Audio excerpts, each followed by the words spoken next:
Parti sur la grande voie.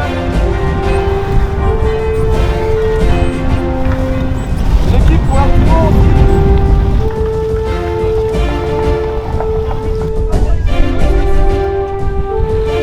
Génial,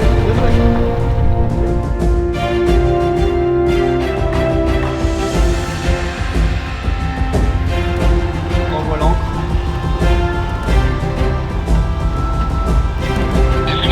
Tu peux envoyer.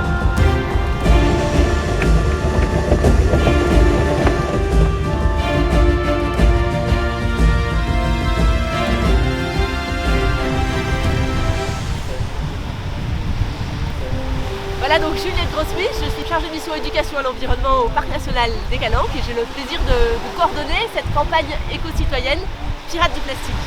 C'est né en fait d'un collectif d'associations qui avait eu l'idée de dire on va aller faire de la sensibilisation des plagistes, des baigneurs pendant tout l'été en faisant passer le message d'essayer de se débarrasser, de s'affranchir au maximum des déchets, plastiques et autres, du fait de leur impact en fait sur le milieu marin et pour les espèces marines. Donc on a repris le flambeau des pirates, on a essayé d'agrandir le cercle des pirates en proposant à tous les amoureux de la mer, donc des associations comme Bout de Mer, Wings of the Ocean, Mixi Voile, la JD et bien d'autres qui nous ont rejoints, aussi des particuliers, de se réunir, d'arborer le drapeau des pirates et de partir donc du coup en mer à la fois pour faire une parade et puis aussi pour débarquer et d'aller à la rencontre des gens qui sont sur le bord de mer et qui profitent de cet environnement. Moi, c'est Floris Cézanneau, je suis cofondateur et responsable veille environnementale de l'association Merveille. On fait donc de la veille environnementale, c'est-à-dire qu'on fait de la surveillance des fonds marins sur le proche littoral.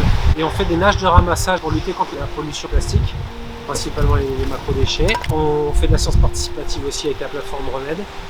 Et on fait de la sensibilisation à l'environnement en partageant sur les réseaux sociaux nos vidéos, nos images pour faire un peu un témoignage de ce qu'on trouve dans l'eau. Donc on a adopté un code pirate en 12 engagements. C'est des engagements très simples, ça concerne nos habitudes et nos gestes du quotidien. Donc, par exemple, je vais promener dans les calanques, je vais prendre une gourde réutilisable au lieu d'une gourde en plastique. Je vais préparer un pique-nique zéro déchet. Et après d'autres habitudes pour réduire en fait la quantité de déchets produites par chaque ménage.